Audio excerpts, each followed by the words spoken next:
Et bonjour, celui-ci est pour vous. Moi je vous explique un petit peu, je fais des vidéos YouTube. Est-ce que vous connaissez YouTube? Si, bien sûr. Donc je suis ce qu'on appelle un YouTuber. Monsieur, Alors je filme un peu les jeunes dans la rue. Vous êtes jeune? oui, Vous avez quel âge sans discrétion? 23 ans. Bon ben ça va, vous rentrez dans ma catégorie alors pour les reportages. Ah, Parce que je viens avertir les gens un petit peu sur un sujet qu'on ne discute jamais, que j'ai remarqué. C'est au sujet de la mort, c'est qu'un jour ou l'autre on va mourir. Ah oui. Si, mais je préfère les jeunes pour savoir un petit peu. De bon matin, je préfère annoncer la mauvaise nouvelle. Après la mort, qu'est-ce que vous croyez vous? Est-ce que ça s'arrête ou ça continue pour vous? je pense que ça s'arrête. D'accord. Vous n'êtes pas croyante du tout, vous croyez pas en Dieu? Si. Donc, Mais on ne va pas avoir une autre vie comme celle-là. ouais. Mais je pense que une autre qui est un paradis. Un paradis et un enfer. Oui, D'accord. oui. Donc ça veut dire que ça continue alors ensuite Ça après. continue, mais pas comme ça. D'accord. Bien sûr. D'accord. Alors comment est-ce que vous savez aux yeux de Dieu si vous faites du bien ou du mal? Sur quoi est-ce que vous vous basez par exemple? Est-ce que tout le monde a accès au paradis? Non, bien sûr, non. Ah, alors vous, comment est-ce que vous savez si vous avez droit? D'abord, je suis un musulman. D'accord. Et nous, les musulmans, il y a des choses que normalement on ne doit pas les faire Ouais. pour avoir le paradis après la mort, bien sûr. D'accord. Par exemple, on ne mange pas de viande qui n'est pas halal. Ouais. Et on ne fait pas des choses comme des crimes. Ouais. Insulter les autres, par exemple. Ouais, je comprends. Et beaucoup de choses. D'accord. Alors, je sais que les musulmans, ils acceptent une loi qui s'appelle la loi de Moussa, Oui, qui est la loi de Moïse, qui est les 10 commandements. Et elle est belle cette loi parce qu'elle nous montre, même si on ne se connaît pas, vous et moi, d'une que déjà on ne peut pas se juger, elle ferme la bouche à tout le monde aussi, vous allez voir. Et je remplis ni les mosquées ni les églises. Comme ça, c'est annoncé d'avance. Je suis ni témoin de Jéhovah, ni rien de tout ça. Il y a un commandement qui dit tu ne mentiras pas. Est-ce que par exemple dans votre vie, ça vous est déjà arrivé de mentir une fois? oui, Moi pareil, hein, oui. plusieurs fois. Hein. C'est lui qui dit qu'il n'en a pas. Voilà, mais celui qui dit qu'il n'a pas menti une fois, un homme ou une femme, c'est déjà un menteur. Personne n'est parfait. Mais on est né dans le péché déjà. On est conçu et né dans le péché.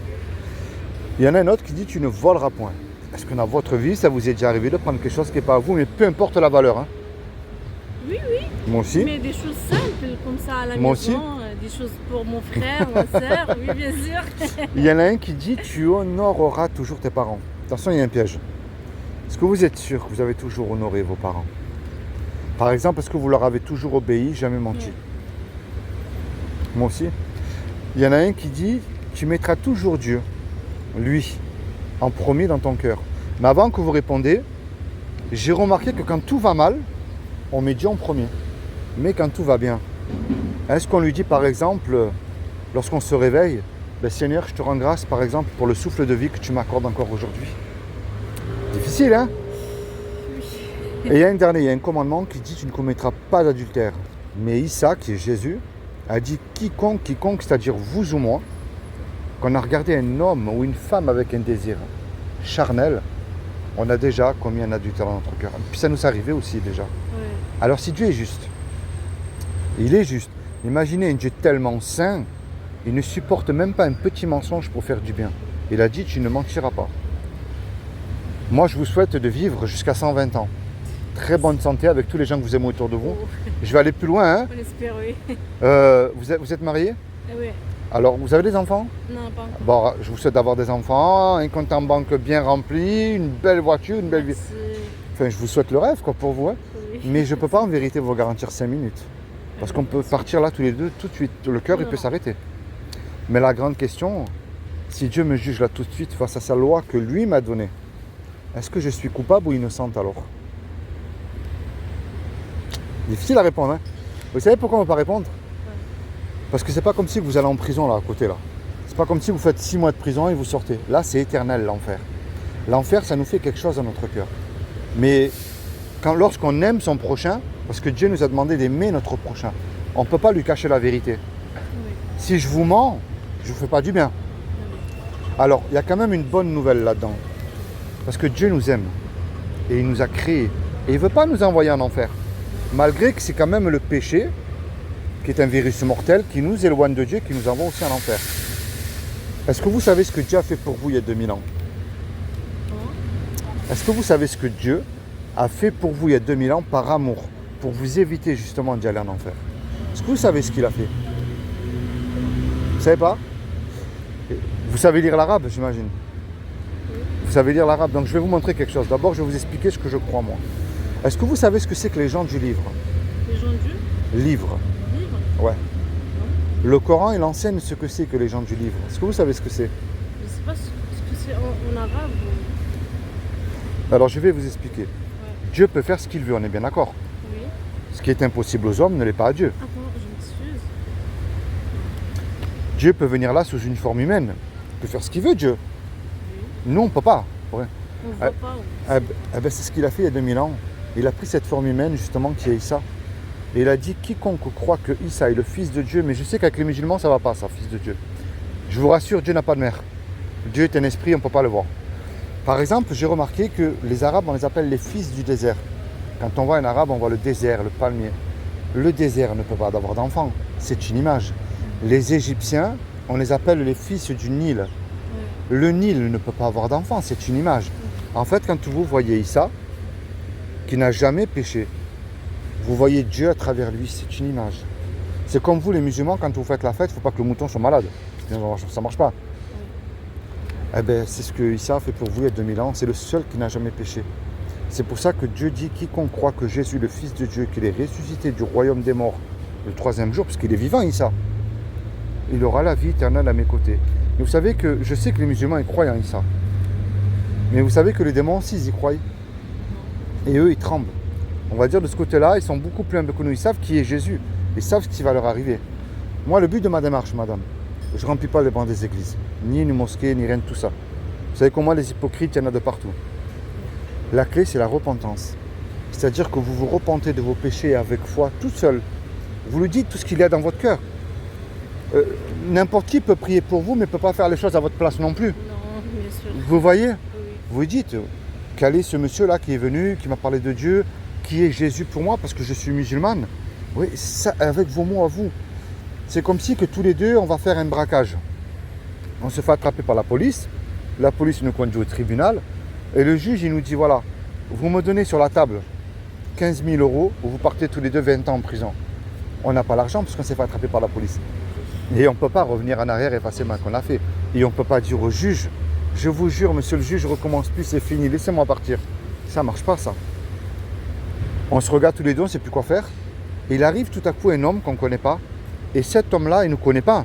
Mais par amour, il donne l'argent. Puisque la caution a été payée. Le juge, il nous libère.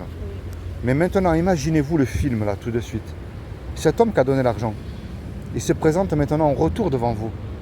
Qu'est-ce que vous allez lui dire à ce monsieur? Merci. Il a sauvé la vie. Ah ouais. Vous voyez, c'est quoi l'image que je viens de vous donner là? C'est quoi alors? C'est ce que Issa fait pour vous il y a 2000 ans, pour vos péchés. Je vais vous poser 2 questions et je vais vous montrer quelque chose. En tant que musulman, est-ce que vous devez lire l'Injil? Et est-ce que vous devez obéir à Jésus? J'ai bien dit obéir. Obéir, c'est-à-dire, c'est comme un enfant, il obéit à son père et à sa mère. Est-ce que vous devez faire ça en tant que musulman? Sincèrement, hein, moi je rencontre beaucoup de musulmans, donc il y en a qui me disent que oui, il y en a qui me disent que non. Oui, mais il y a des... je sais pas comment dire, mais si ce sont des mêmes paroles de Dieu, Oui. oui, c'est oui. Alors je vais vous montrer, regardez, pourquoi je vous ai expliqué ça. Vous m'avez dit que vous savez lire l'arabe, comme ça vous me direz si c'est écrit pareil. Ça, c'est ce qu'enseigne le Coran. La question que je vous ai posée ici. Alors moi, je suis ce que le Coran appelle un gens du livre. Un gens du livre, c'est-à-dire un chrétien. Le Coran, il l'enseigne là. Vous voyez, le Coran enseigne qui est le véritable chrétien.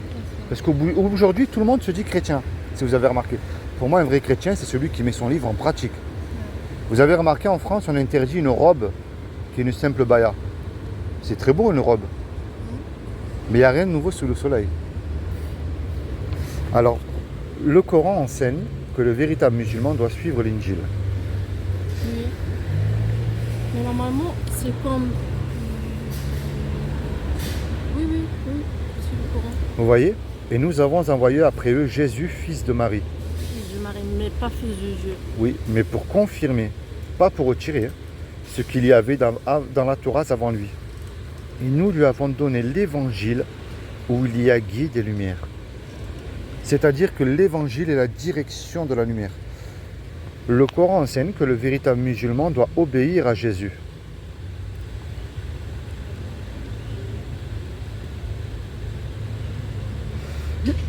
Et quand Jésus apporta l'épreuve, il dit « Je suis venu à vous avec la sagesse et pour vous expliquer certains de vos sujets de désaccord. » Désaccord, c'est-à-dire entre musulmans et chrétiens. Craignez Dieu.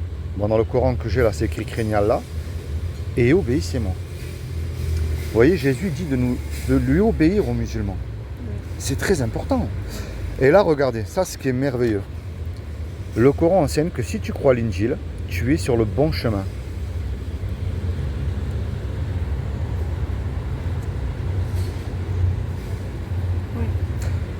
Ce sont eux qui réussissent dans cette vie, mais dans la vie future aussi. Et le Coran enseigne, si tu crois Jésus, tu seras élevé. Attendez, c'est quand même merveilleux ça. Donc vous savez pourquoi je vous ai montré ça. Ça c'est pour vous. Je vais vous expliquer pourquoi je vous ai montré ça. Vous savez que un pape, un pasteur, un imam, un rabbin peuvent se tromper, mademoiselle, madame plutôt, ça reste des hommes. Bien sûr. Moi je peux me tromper, vous pouvez vous tromper aussi. Oui, bien sûr. Mais Dieu ne peut ni se tromper et encore moins mentir. Donc quand vous voyez, que ce soit des pasteurs célèbres ou des imams célèbres qui vous enseignent des choses, on arrête tout, on revient à la base, je crois ce qui est écrit dans le livre, c'est-à-dire dans le Coran. Le Coran il me dit d'obéir à Jésus, je lui obéis. Peu importe les désaccords qu'il peut y avoir dans ma famille, mais ça reste dans mon cœur. Bien sûr. Et personne ne peut savoir ce qu'il y a dans votre cœur, sauf Dieu. Et moi, pourquoi je vous dis ça, madame? Parce que c'est important de lire l'Injil, le Coran, il l'enseigne. Et vous serez surprise de trouver ce qui est écrit dedans. Parce que dites-vous bien une chose, madame. Ni votre mari, ni vos parents, ni vos frères et sœurs, ni même vos enfants, le jour où vous en aurez, vous sauvera, vous serez toute seule devant Dieu. Et il ne faut pas se tromper, parce que dans la tombe, il n'y a pas de repentance. Un problème. Dites-moi. L'Injil, aujourd'hui, je pense qu'il y a des. Qu'il est falsifié? Oui. Non, je peux vous assurer. Je vais vous dire pourquoi. Je l'ai le Coran dans le sac à dos. Et je peux vous assurer qu'il n'y ait pas écrit une seule fois que Jésus c'est un prophète et que l'Injil est falsifié. C'est ce que je suis en train de vous dire. Ce que disent les hommes, ça reste des hommes, ils ne sont pas Dieu les hommes. On est bien d'accord. Mais la parole de Dieu ne peut pas se tromper. Ou alors ça voudrait dire que Dieu s'est trompé, mais ça serait grave de douter de Dieu quand même là. Vous savez, Dieu vous a donné quelque chose qui est à la fois de merveilleux mais de dangereux. Il vous a donné la liberté. Il ne vous a pas attaché avec une chaîne au pied.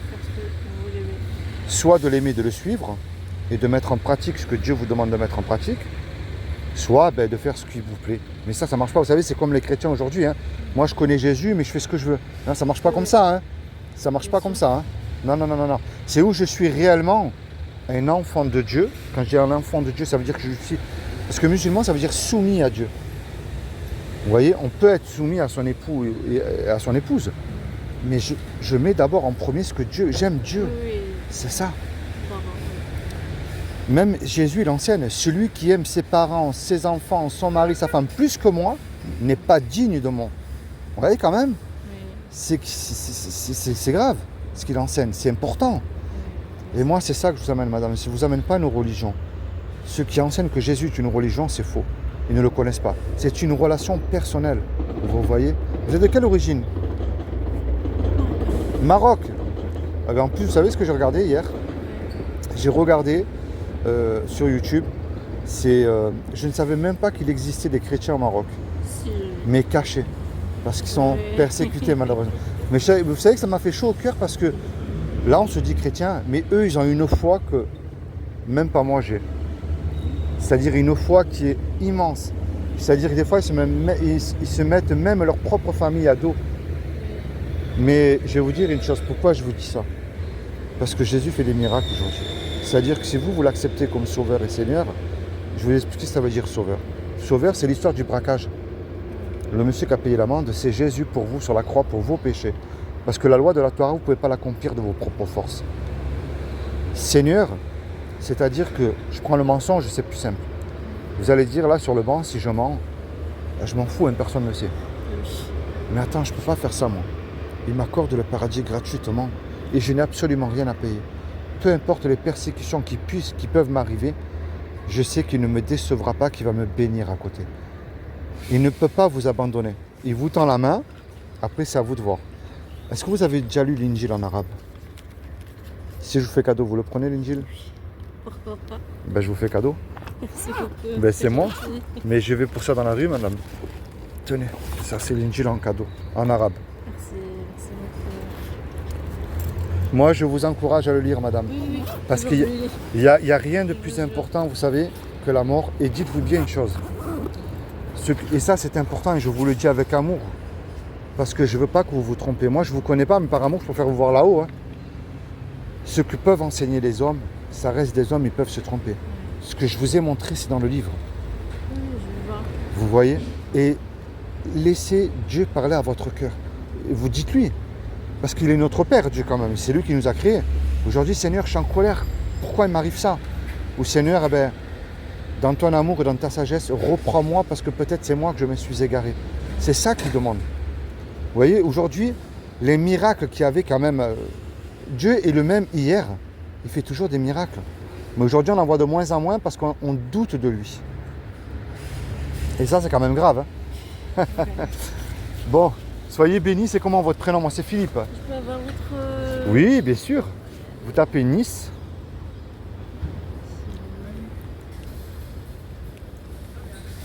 Nice. Un peu plus loin pour. Oui, là, Jésus. Tac. Et ce que je vous avais dit. Là, c'est la chaîne. Et là, regardez. Ce que je vous avais expliqué, parce que vous m'avez dit que vous étiez marocaine. Tac, accueil. Oui.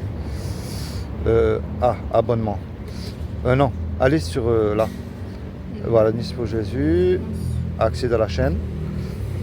Voilà. Je sais pas si c'est là. Non. Non, je voulais vous montrer quelque chose. Alors, porte ouverte. Tac. Non. Voilà, ça on va l'enlever. Rechercher. Tac. Vous allez voir ce que je voulais vous montrer, que je vous avais expliqué. Là. Regardez ce reportage. Bon, soyez bénis, vous et votre époux, ainsi que votre famille. Merci beaucoup. Et puis j'espère sincèrement que vous allez le lire, c'est très important. Oui, bien sûr. Et écoutez le reportage que je viens de vous mettre.